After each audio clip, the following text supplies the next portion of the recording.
Hai sobat, selamat datang di Voice Story. Siapa sih yang tidak kenal dengan Bengawan Solo? Sungai terbesar di Pulau Jawa ini bahkan dijadikan lagu oleh Mbah Gesang Martohartono, dan dalam bentuk lagu ini pun Bengawan Solo semakin terkenal sampai ke mancanegara. Jepang dan Malaysia adalah salah duanya. Namun siapa sangka, di balik ketenarannya, Bengawan Solo juga menyimpan kisah-kisah mistis.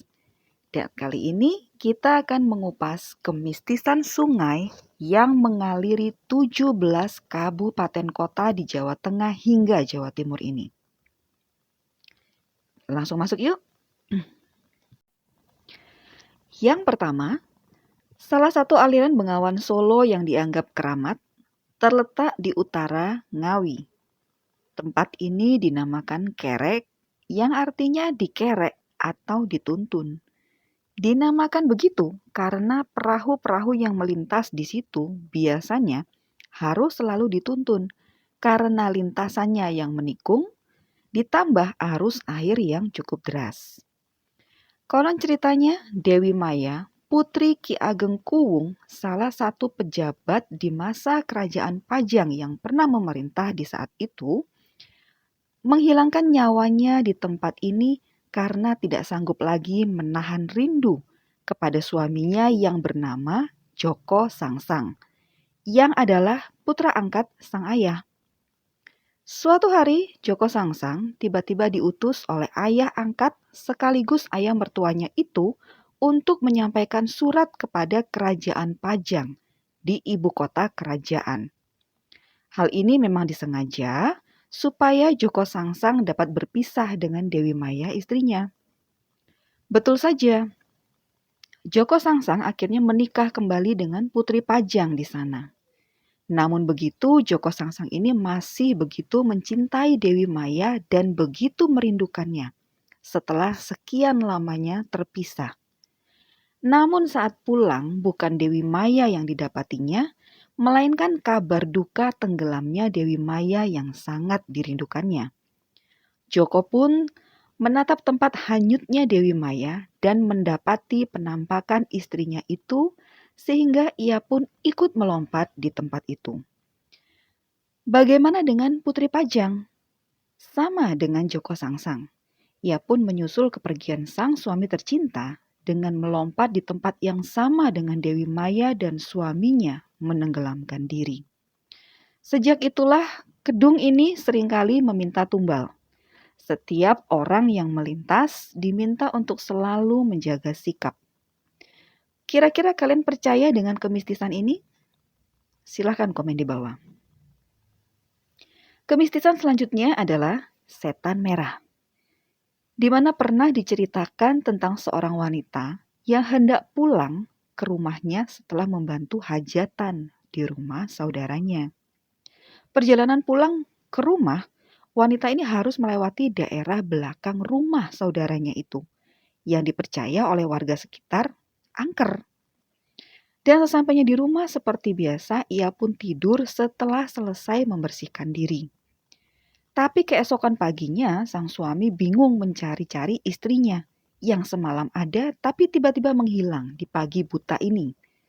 Setelah beberapa waktu lamanya dicari dan dicari, ternyata wanita itu ditemukan berada di tengah sungai Bengawan Solo yang arusnya deras.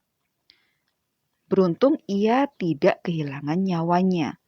Namun saat ditanya perihal kenapa ia bisa sampai berada di sana, wanita tersebut tampak linglung dan ia tidak ingat apapun.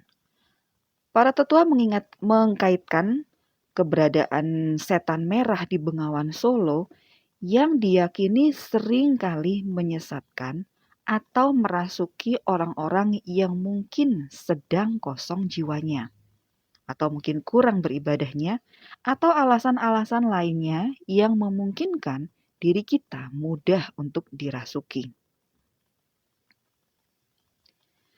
Selanjutnya adalah Onggo Inggi. Ini adalah kemistisan terakhir yang akan kita bahas kali ini mengenai siluman air penunggu Bengawan Solo yang selalu meminta tumbal berupa wanita perawan ataupun pria berjaka. Sosok ini digambarkan sebagai sosok seram yang hanya memiliki kepala tanpa badan, dengan rambutnya yang panjang menjuntai dan kulitnya yang pucat dan melepuh, serta gigi taring yang menyerupai biji timun. Dipercaya ketika mengambil nyawa, makhluk ini menggunakan rambutnya yang panjang untuk melilit mangsanya sampai jiwa mereka terambil dari raga mereka. Ada beberapa opini mengenai asal-usul Onggo Inggi ini. Ada yang berpendapat bahwa ini adalah wujud dayang yang tinggal di pusaran Sungai Bengawan Solo.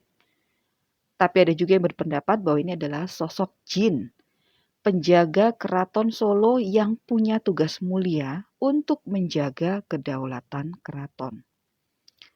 Ya, apapun itu, Onggo Inggi ini diyakini takut dengan doa.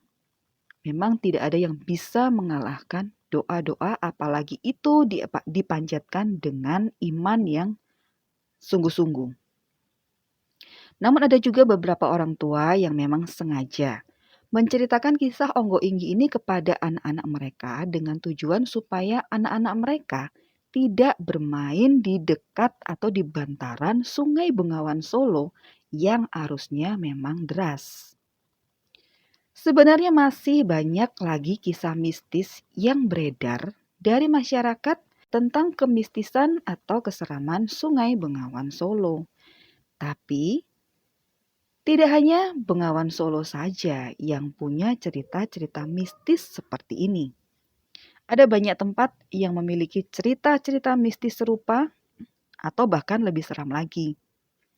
Namun pelajarannya bagi kita adalah tetap jaga sopan santun dimanapun kita berada, baik itu perkataan, pikiran, maupun perbuatan kita. Dan ini yang paling penting, selalu dekatkan diri kepada Sang Pencipta melalui doa-doa menurut iman dan keyakinan kita dengan sungguh-sungguh, agar kita terhindar dari hal-hal yang tidak kita inginkan seperti itu. Well sobat, sekian dulu voice story kali ini. Semoga kalian suka dengan ceritanya.